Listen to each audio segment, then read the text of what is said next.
अस्सलाम वालेकुम to class. Next जो हमारा क्वेश्चन है, दुरुस्त जवाब पर टिक का निशान लगाएं। आदाब किसे कहते हैं? अच्छी बात, अच्छी अच्छी बातों को, सुनी सुनाई बातों को, मुख्तसर बातों को, के आम बातों को, अच्छी अच्छी बातों को।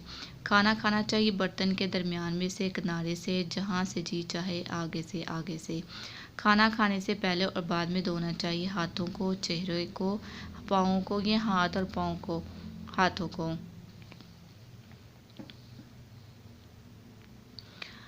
अब है अल्फ़ाज जुमले दिए हैं, ठीक है। अल्फ़ाज को अपने जुमलों में हमने इस्तेमाल करना है, ठीक है। फर्स्ट जो अल्फ़ाज है हमारे पास का जुमला बनाना है, खाना। खाना खाने से पहले हाथों को धोना चाहिए। अंगूर, अंगूर लजीज और मुफीद फल है। ताकत, दाएं हाथ में ज़्यादा ताकत और फुर्ती होती है।